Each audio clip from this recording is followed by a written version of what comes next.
Assalamu alaikum. Guys, lesson number 25, psychological intervention and their goals. सबसे पहले intervention को देखेंगे कि इंटरवेंशन क्या है and how we improve the interpretation. ये एक ऐसा पॉन्ड होता है जिसमें हर तरह की मछलियाँ होती हैं और हमने इसके अंदर जो है अपने काम की चीज़ को देखनी होती है. In the most general way psychological intervention is the method of inducing the changes in the persons behaviour, thought और फीलिंग्स.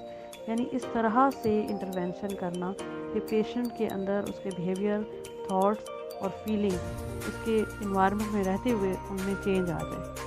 ठीक है.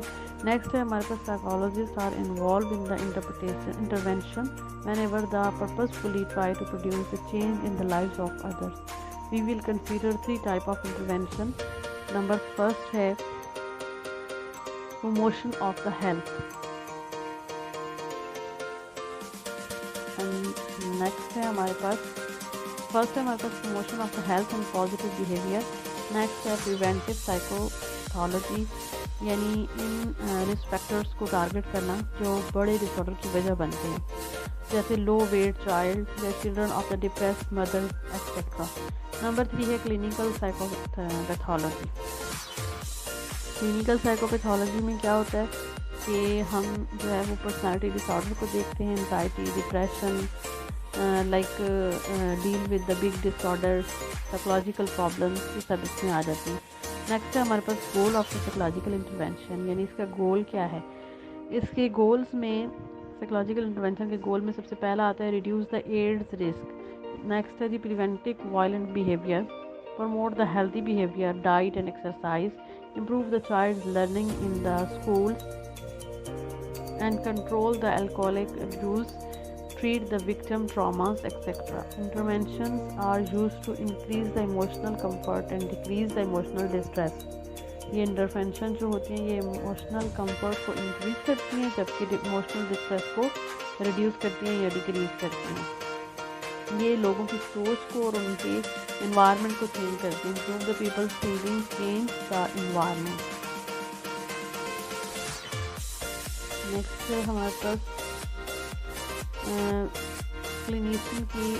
क्लिनिशियन जो होते हैं वो ऐसी कोई दवाई नहीं बताते बल्कि वो कंडीशन से डील करते हैं.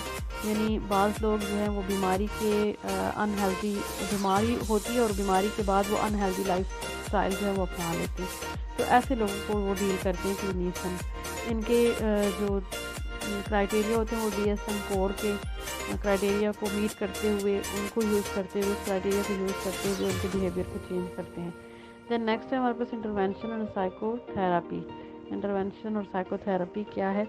Psychotherapy is the form of treatment for the problem of an emotional nature in 88 which a trained person deliberately establish a professional relationship with the patient. यानी साइकोथेरापी जो है उसमें एक इंसान या एक प्रोफेशनल जो होता है वो जानबूझ के एक पेशेंट के साथ रिलेशनशिप बनाता है. उस रिलेशनशिप बनाने का मकसद ये होता है कि उसके बिहेवियर को मॉडिफाई करे, उसके अनडिज़ायर बिहेवियर को रिमूव करे और फिर इसमें medicated distributed patterns of the behaviour, अगर किसी बिहेवियर को मेडिकेशन की ज़रूरत है तो वो प्रोवाइड करे एंड उसके positive personality growth and development को प्रमोट करे. ये साइकोथेरापी का पर्पस होता है. ये वॉलबर्ग ने डेफिनेशन दी थी. नेक्स्ट हमारे पास रोटर की डेफिनेशन है. उसके अकॉर्डिंग साइकोथेरापी क्या होती है. उसके according psychotherapy is the planned activity of the psychologist, the purpose of which is accomplish changes in the individual that make his life adjustment potentially happier, more constructive or both. यानी किसी भी person की life को more happier और constructive बनाना. Next है common features to many therapies. पहले हम गोल्स देख लेंगे. गोल ऑफ द साइकोथेरापी, इनके गोल क्या होते हैं. मोटिवेट करना लोगों को, इमोशनल प्रेशर को रिड्यूस करना. नंबर 3 है प्रोवाइडिंग लर्निंग अपॉर्चुनिटीज़. नंबर 4 है चेंजिंग आवर परसेप्शन. नंबर 5 है डेवलपिंग इनसाइट. नंबर 6 है बेटर डिसीजन मेकिंग. नंबर 7 इसमें आता है bringing change in the social environment. Number 8 आता है release of the growth potential. Number 9 में आता है changing unproductive way of life. Next हमारे पास है जी common feature of the many therapies. मुख्तलिफ थेरापीज के जो कॉमन फीचर्स हैं اس میں سب سے پہلے آ جاتا ہے ایکسپرٹ رول. یعنی فار ایگزامپل تھراپسٹ کو چاہیے کہ اگر کلینیشین کے ساتھ جو ملٹی انڈرسٹینڈنگ کا ریلیشن جو ہے وہ نہ بنائے، اور نہ ہی وہ اتھارٹیرین رول بنائے کہ میں تو سپیریئر ہوں اور آپ جو ہے وہ انفیریئر ہو. ایسا ان کو نہیں بنانا چاہیے. یہ سب میں پاسبل ہو سکتا ہے، لیکن اس کو جب ایکسپرٹ ہوگا کلینیشین تو اس کی جو ہیں چانسز کم ہو جائیں گے. نیکسٹ ہے the release of the emotion اور کیتھارسس. تمام تھراپیز میں یہ لازمی ہے کہ کسی بھی مریض میں اپنے ایموشنز کو ریلیز کریں. تو اگر اپنے ایموشنز کو وہ ریلیز کریں گے تو اس کے افیکٹس جو ہیں وہ بھی تھراپی پر پڑیں گے.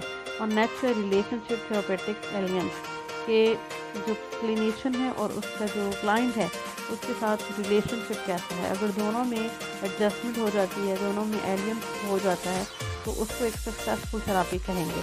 لیکن اگر ایسا نہیں ہوتا تو وہ ایک انفیکٹو یا وہ اس تھراپی کو افیکٹو نہیں کہا جائے گا. نیکسٹ ہے ہمارے پاس anxiety reduction, release of tension.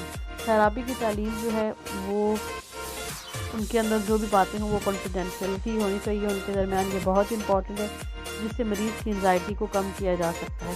Next ہے انٹرپریٹیشن انسائٹ. تمام تھراپیز کا کامن فیچر جو ہے وہ انسائٹ تک پہنچنا ہے، یعنی مریض کے اندر کیا چل رہا ہے اس تک پہنچنا ہے.